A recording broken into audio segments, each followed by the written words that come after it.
2020 तो है ही, 2025 के लिए कि वहां 5 लाख बच्चे एलएन से जुड़े हुए हैं क्लासरूम कोचिंग में, ये हमारा मिशन हो गया। पूरी खुली चुनौती दे रहा हूं, तेरी जितनी महानता है दिखा दे, नचा के रख दूंगा। कई और तरीके हैं, इस फील्ड का डॉन हूं मैं। किस फील्ड का? इस कोचिंग इंडस्ट्री का डॉन। इंडिया के अधिकतर पेरेंट्स का आज भी सपना होता है कि उनके बच्चे बड़े होकर डॉक्टर या इंजीनियर बने। यह सपना पूरा करने के लिए वह अपने बच्चों को टॉप कोचिंग इंस्टीट्यूशंस में पढ़ने भेजते हैं। आईआईटी, जेईई और नीट क्लियर करने के लिए अक्सर बच्चे कोटा के बिग इंस्टीट्यूशंस जैसे Bansal, Allen, Career Point, Resonance, Aakash जैसे इंस्टीट्यूशंस में कोचिंग करने जाते हैं। लेकिन अब नहीं। टाइम्स ऑफ इंडिया की एक खबर के अनुसार जहां हर साल कोटा में 2.5 लाख स्टूडेंट्स आते थे, अब सिर्फ 85 से 1 लाख स्टूडेंट्स ही आए हैं, जिससे कोटा का एनुअल रेवेन्यू 7,000 करोड़ से घटकर 3,500 करोड़ हो गया है। तो फिर ऐसा क्या हो गया कि बच्चे, या यूं कहें कि बच्चों के डिसीजन मेकर्स यानी उनके पेरेंट्स, अब इन स्टूडेंट्स को कोटा भेजना प्रेफर नहीं कर रहे हैं? And is this the end of Kota, the engineer slash doctor making factory? And is this the end of Kota's economic growth? Welcome to ICs. Kota के इस इकोनॉमिक क्रैश का पहला और सबसे बड़ा कारण है increasing rates and frequent cases of suicide, depression, loneliness and anxiety.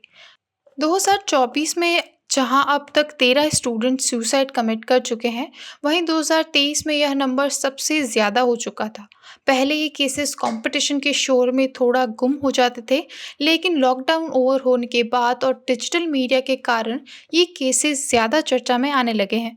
अगर बच्चा ज़िंदा ही नहीं रहेगा तो क्या फ़र्क पड़ता है कि वह डॉक्टर बनना चाहता था या engineer? The parents would have already lost a child. दूसरा कारण है लॉकडाउन के वक्त आया इंक्रीज्ड डिजिटलाइजेशन। घर में रहने के कारण पेरेंट्स और स्टूडेंट्स को यह रियलाइज़ हुआ कि with better tech and availability of online classes, पढ़ाई तो घर पर रहकर भी की जा सकती है। हालांकि यह कोई ऐसा चेंज नहीं है जो ओवरनाइट हो गया हो। लॉकडाउन ओवर होने के बाद भी इंक्रीज्ड नंबर में स्टूडेंट्स कोटा पढ़ने आए थे, and this created a lot of demand of related amenities in the related sectors. लेकिन इस डिमांड से वहाँ के लोकल्स ने स्टूडेंट्स और उनके पेरेंट्स की हार्ड अर्न मनी को जमकर एक्सटॉर्ट किया। कोचिंग इंस्टीट्यूशंस ने अपनी फीस को बहुत ज़्यादा महंगी कर दी। वहाँ के mess owners, hostel owners, auto वालास, रेंटेड साइकिल वेंडर्स, यहाँ तक कि स्टेशनरी ओनर्स ने भी नॉर्मल की बजाय 3 से 4 गुना दाम लेना शुरू कर दिए।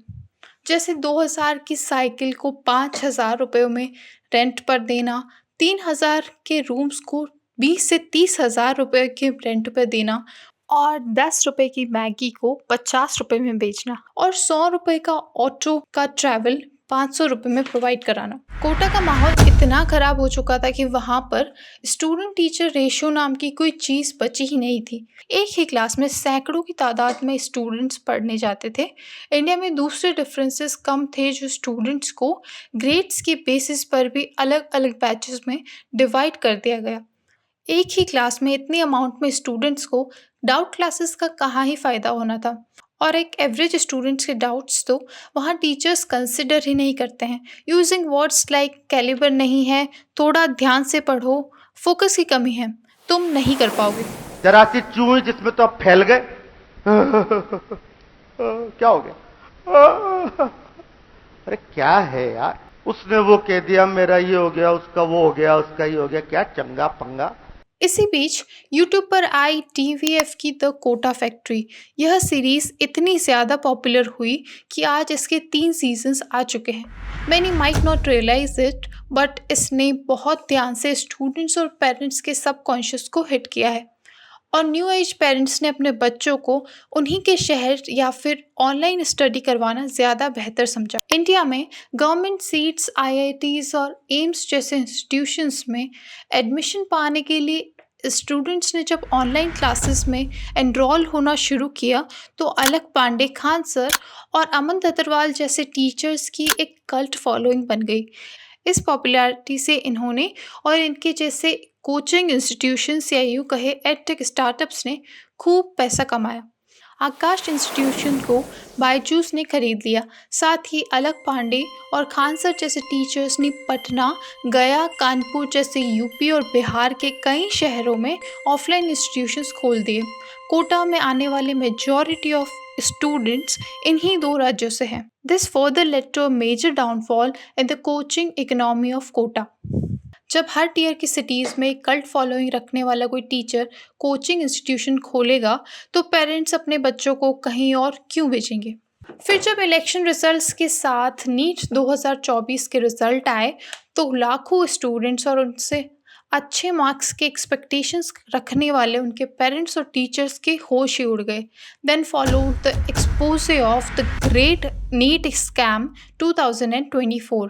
यह पाया गया कि 20 क्वालिफाइंग स्टूडेंट्स एक ही जगह पटना से थे और उनके पास पेपर पहले से ही था।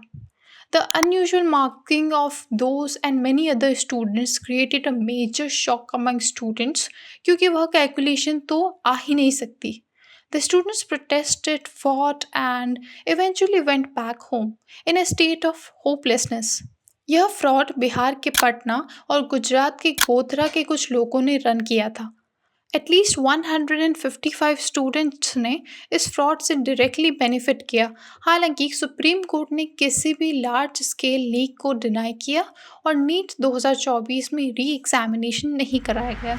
इससे नीट की तैयारी करने वाले स्टूडेंट्स को काफ़ी कुछ फेस करना पड़ा। इसी सब के बीच अब कोटा में स्टूडेंट्स को रेंट पर रूम या हॉस्टल देने की उम्र 16 साल से अधिक कर दी गई है।